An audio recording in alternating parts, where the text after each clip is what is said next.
Very good morning, students. Welcome to the class. Today we will again continue with the fifth chapter in your history book, that is When People Rebel, जिसमें हम 1857 के rebel के बारे में study कर रहे हैं. ठीक है, आज कंक्लूड करेंगे इस चैप्टर को और देखेंगे कि इस जो ये रिबेल हुआ था 1857 का, इसके आफ्टर मैथ यानी कि इसके बाद के परिणाम क्या हुए थे. ठीक है, stand up and read. Page number है आपका 61, सेकेंड पॉइंट.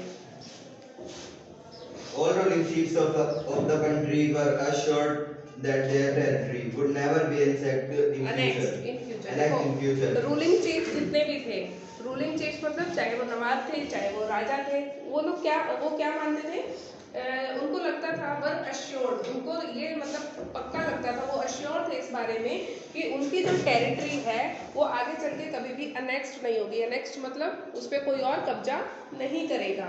ठीक है, सब लोग ये मानते थे, जितने भी रूलिंग चीफ थे वो सब ये मानते थे कि हमारी जो टेरिटरी है उस पर फ्यूचर में कोई कब्जा नहीं करेगा. हाँ, they were allowed to pass on their kingdoms to their heirs including adopted sons. However, they were made अब देखो क्या चेंजेस हुए. ब्रिटिशर्स ने क्या चेंजेस किए कि पहले उन्होंने क्या कहा था, जिस भी राजा की या जिस भी चीफ की अपनी कोई संतान नहीं होगी उसकी टेरिटरी को क्या करेंगे ब्रिटिशर्स, अपनी टेरिटरी में इंक्लूड कर लेंगे, यानी कि उसका जो गवर्नेंस है वो ब्रिटिशर्स चलाएंगे. यही प्रॉब्लम थी ना नाना साहब के साथ और जो रानी लक्ष्मीबाई थी. ठीक है, तो अब इन्होंने क्या कहा कि जितने भी मतलब रूलर्स हैं वो सब अलाउड है कि वो अपने वारिस को अपनी किंगडम को सौंप सकते हैं, चाहे वो अडॉप्टेड बच्चे ही क्यों ना है, वो उनको भी अपनी जो किंगडम है उसको सौंप सकते हैं. ठीक है, they were made to acknowledge the British Queen as their sovereign paramount. हालांकि उन्होंने क्या शर्त रखी कि आपको ये सब चीजें हम परमिट तो कर देंगे, लेकिन आपको जो अपनी सोवरेन पैरामाउंट मतलब सबसे बड़ा जो राजा है या सबसे बड़ी पावर आपको किसको मानना पड़ेगा, जो इंग्लैंड की क्वीन है उनको, यानी कि आपको अपना सरताज उनको ही मानना पड़ेगा. हम आपको ये सारी परमिशन दे तो रहे हैं, लेकिन बदले में ये कंडीशन है कि जो हमारी क्वीन है, ब्रिटिश क्वीन है, उनको आपको जो है अपना सोवरेन इकलौता मतलब जिसको कहते हैं ना कि हमारा मालिक यही है, इस तरीके से हम इसको ही अपना सोवरेन पैरामाउंट, सबसे ऊंचा जो राजा कह लो या सबसे ऊंची जो पावर है आपको उन्हें एक्सेप्ट करना पड़ेगा. ठीक है, Thus the Indian ruler were to hold their kingdoms as subordinates of the British crown. इसका क्या मतलब था कि जितने भी इंडियन रूलर्स थे वो क्या बन गए थे, सबऑर्डिनेट. सबऑर्डिनेट समझते हो क्या होते हैं? सबऑर्डिनेट्स का मतलब होता है जो किसी के अंडर काम करते हैं. जैसे ऑफिस होता है ना, ऑफिस में क्या होता है, एक तो जो है ऊंची पोस्ट पे होता है, बाकी उसके जूनियर्स होते हैं. जूनियर्स मतलब उसके सबऑर्डिनेट्स होते हैं जो उसके अंडर काम करते हैं. ठीक है, तो जो ब्रिटिशर्स ने बोला कि आपको जो है ब्रिटिश क्वीन को ही अपनी जो है सोवरेन पावर मानना पड़ेगा, तो उसका मतलब क्या था कि जितने भी राजा महाराजा हैं वो अपने तरीके से काम तो कर सकते हैं, लेकिन वो सबऑर्डिनेट किसके रहेंगे, मतलब किसके अंडर काम करेंगे, ब्रिटिशर्स के अंदर. ठीक है, उनके सबऑर्डिनेट बन गए. Third part, it is decided that the proportion of Indian soldiers in the army would be reduced and the number of European soldiers would be increased. हाँ, अभी सबसे बड़ा डर जो ब्रिटिशर्स को क्या था, क्योंकि सिपाहियों ने ही तो रिबेल किया था ना, तो उन्होंने क्या करा कि भारतीय सिपाहियों की संख्या जो है सेना में कम कर दी और उनकी जगह किनको भर्ती करना शुरू किया, यूरोपियन सोल्जर्स को. ठीक है, ज्यादा से ज्यादा यूरोपियन सोल्जर सेना में भर्ती करने शुरू करें और इंडियन सोल्जर्स की संख्या को कम कर दिया. It was also decided that instead of recruiting soldiers from our Bihar, Central India and South India, more soldiers would be recruited from among the Gurkhas, Sikhs and Pathans. ये भी decide किया गया कि सोल्जर्स को अवध बिहार या central India और south India से recruit करना मतलब उनको नौकरी पे रखना. ठीक है, कि क्योंकि देखो विरोध कहाँ से हुआ था, इन्हीं जगहों से हुआ था ना, Awadh Bihar, central India, south India. तो क्या ब्रिटिशर्स ने डिसाइड किया कि इन जगहों से सोल्जर्स को रिक्रूट यानी कि नौकरी लगाने से बेहतर है कि बजाय हम कहाँ से लगाएंगे, किनको अपॉइंट करेंगे, सोल्जर्स गोरखास को, सिख को और पठान को, क्योंकि जो है जो दूसरे थे उन्होंने क्या करा था, रिबेल किया था. तो अब ब्रिटिशर्स को डर था कि अब हम इनको कम रिक्रूट करेंगे, बल्कि जो ये गोरखा है, सिख हैं और पठान है, इनको हम सेना में भर्ती करेंगे. ठीक है. Fourth, the land and property of Muslims were confiscated on a large scale, and they were treated with suspicion and hostility. The British The British believed that they were responsible for the rebellion in the big way. अब जो Muslims थे उनकी property को जो है कब्जा किया गया, उनकी प्रॉपर्टी को जो है अपने कब्जे में ले लिया ब्रिटिशर्स ने बहुत लार्ज स्केल पे, और उनको जो है सस्पिशन और हॉस्टिलिटी मतलब एक शत्रु भाव से उनको देखा जाता था, क्योंकि जो ब्रिटिशर्स थे वो मानते थे कि ये जो रिबेलियन हुआ इसमें सबसे बड़ा हाथ इन मुस्लिम्स का ही था। ठीक है, तो इनके साथ जो है बहुत ज़्यादा बुरा ट्रीटमेंट उन्होंने शुरू किया। Fifth, the British decided to respect the customary religious and social practices of the people in India. अब देखो इस रिबेल का सबसे पहला कारण क्या सामने आया था कि लोगों ने बोला था कि हम जो है हमारे धर्म भ्रष्ट हो रहे हैं। क्यों हो रहे थे? सिपाहियों ने यही ऑब्जेक्शन किया था ना कि हमारा धर्म भ्रष्ट हो रहा है। हिंदुओं ने भी बोला, मुस्लिम्स ने भी बोला। क्यों बोला था? क्योंकि उनको जो कारतूस दी जा रही थी उसमें क्या था, किससे ग्रीस थी वो? काव और पिग के फैट से। काव और पिग के फैट से। तो काव जो है इंडियन की जो है सेक्रेड में होती है, और पिग्स जो है वो लोग मुस्लिम्स ज़्यादा उसको वो करते हैं। तो दोनों ने ही क्या बोला था कि हमारे रिलीजियस जो फीलिंग्स है वो हर्ट होती है। तो जब इतना बड़ा आंदोलन हो गया तो उसके बाद ब्रिटिशर्स ने ये डिसाइड किया कि आगे से हम जो लोगों के रिलीजियस सेंटिमेंट्स होते हैं, लोगों की जो धार्मिक भावनाएं होती हैं, हम उनका सम्मान करेंगे, हम उनका ध्यान रखेंगे, और कोई भी ऐसे काम नहीं करेंगे कि जिससे लोगों की धार्मिक भावनाएं भड़क जाए और फिर से लोग हिंसा करने लगे। ठीक है। 6. Policies were made to protect landlords and zamindars and give them security of rights over their land. Thus, अब क्या पॉलिसीज बनी? To protect the landlords and zamindar और लैंडलॉर्ड्स को प्रोटेक्ट करने के लिए नई पॉलिसी बनाई गई, ताकि and give them security of rights over there land. पहले क्या था, किसी भी पर्सन की लैंड को जो है ब्रिटिशर्स अपने लैंड में इंक्लूड कर लेते थे। अभी उनको सिक्योरिटी दी गई ताकि ये लोग विरोध में खड़े ना हो जाए, क्योंकि सिपाहियों के साथ किसान आए थे, किसान के साथ फिर लैंडलॉर्ड और जमींदार भी आ गए थे आंदोलन में।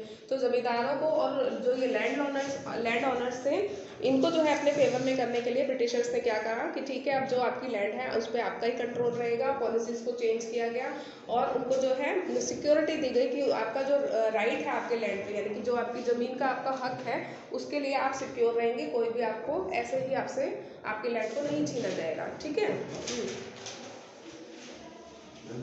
Thus a new phase of history began after 1857. इसका मतलब क्या है, 1857 के बाद क्या हुआ, हिस्ट्री का एक नया फेज, ठीक है, एक नए चरण की शुरुआत हुई। इससे पहले तक जो भी पॉलिसीज ब्रिटिशर्स अपना रहे थे वो सारी उन्होंने चेंज करी, क्योंकि उनको समझ में आ गया था कि इंडियंस जो है विरोध भी कर सकते हैं और इतने लार्ज स्केल पे कर सकते हैं। अभी तो वो जो है सक्सेसफुल हो गए थे इतने बड़े आंदोलन को दबाने में, लेकिन उनको ये पता था कि ये चीज़ अगर एक बार और हो गई तो फिर उनको फाइनली इंडिया से बाहर जाना पड़ेगा। तो उन्होंने टोटली अपनी पॉलिसीज़ को चेंज किया। तो हम कह सकते हैं कि दो फेज़ हम मान के चल सकते हैं, 1857 से पहले का फेज़ और 1857 के बाद वाला फेज़। ठीक है। इससे पहले ब्रिटिशर्स की पॉलिसी अलग रहती थी।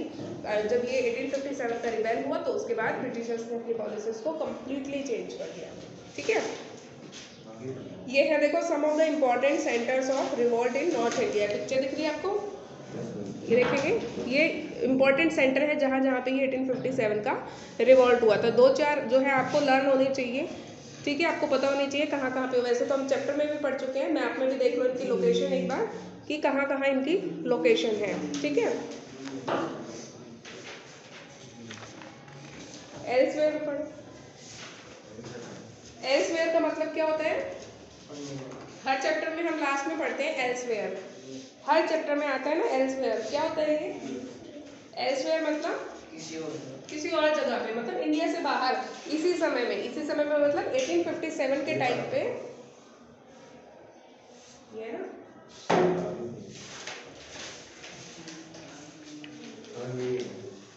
एल्सवेयर का मतलब होता है देखो कि इसी समय में बाकी दुनिया में किसी और जगह पे क्या कोई इंपॉर्टेंट चीज चल रही थी, उसके बारे में लास्ट में आपको हर चैप्टर में दिया जाता है।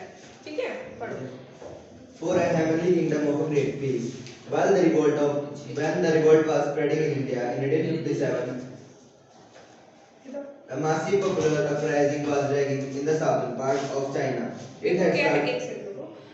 For a heavenly kingdom of great peace. Heavenly kingdom मतलब, हेवनली मतलब स्वर्ग, किंगडम मतलब राज्य।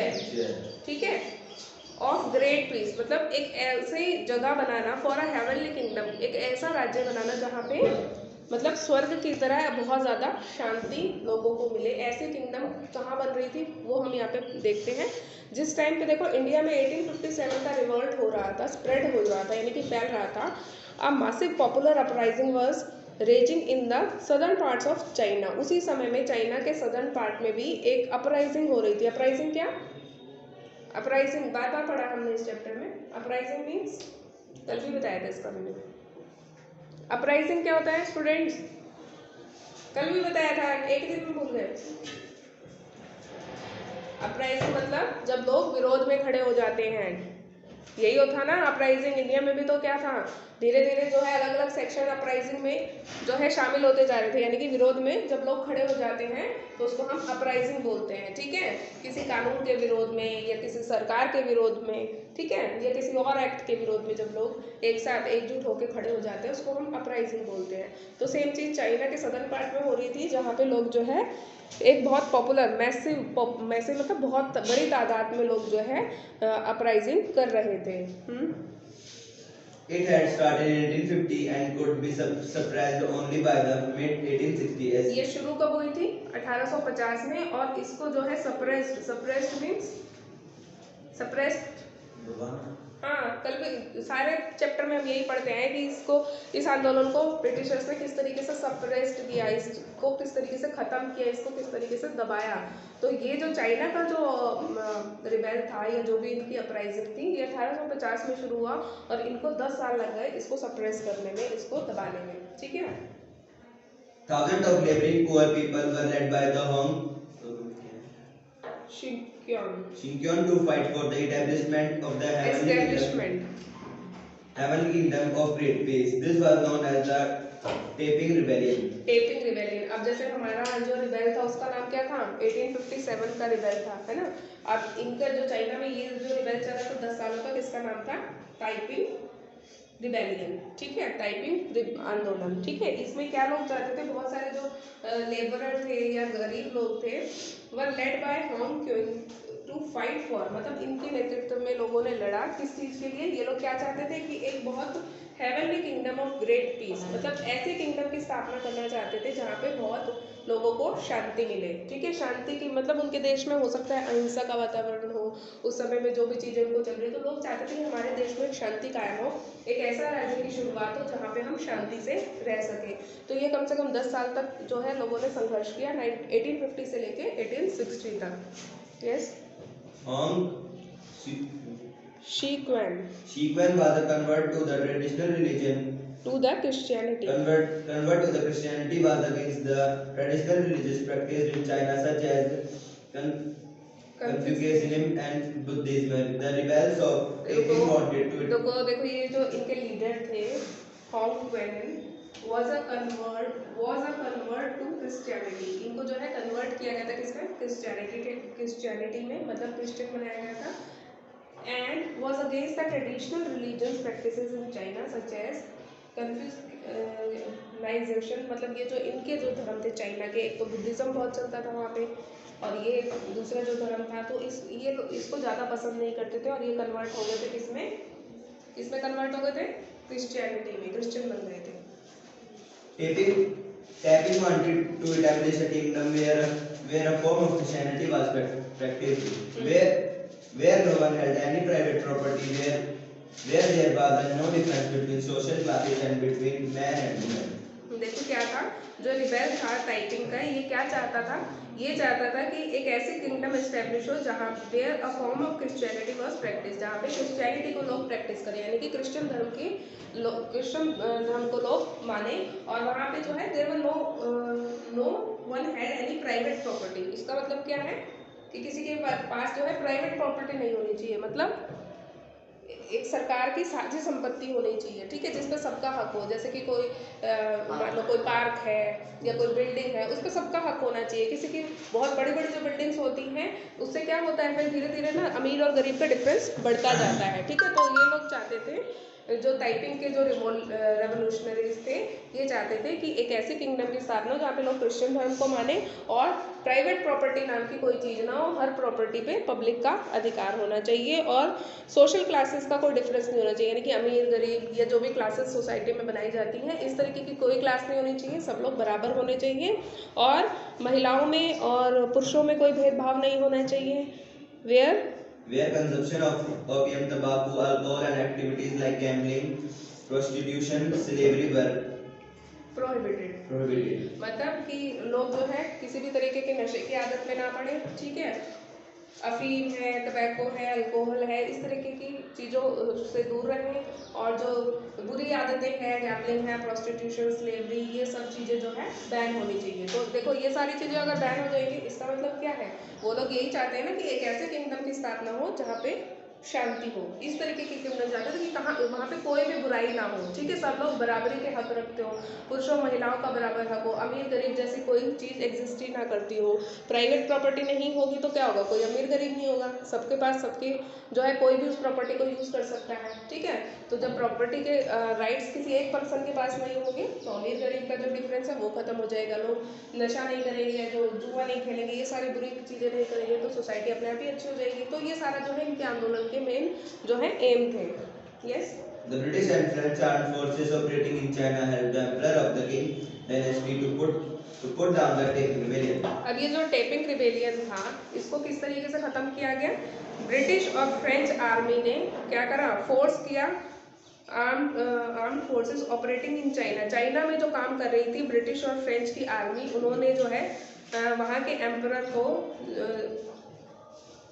जो कि किंग डायनेस्टी का जो राजा था उसकी हेल्प करी इस आंदोलन को सप्रेस करने में, इस आंदोलन को ख़त्म करने में, ठीक है। तो यहाँ भी ब्रिटिशर्स का रोल था, ठीक है, इंडिया में तो थे ही ब्रिटिशर्स, चाइना का जो ये रिबेल था उसको ख़त्म करने के लिए भी ब्रिटिश और जो फ्रेंच आर्मी थी उन्होंने वहाँ के राजा की मदद करी और इस आंदोलन को ख़त्म किया, ठीक है। तो आपका चैप्टर यहाँ पे ख़त्म होता है, ठीक है, जिसमें हमने पूरे 1857 रिवोल्ट को स्टडी किया, ठीक है। यस।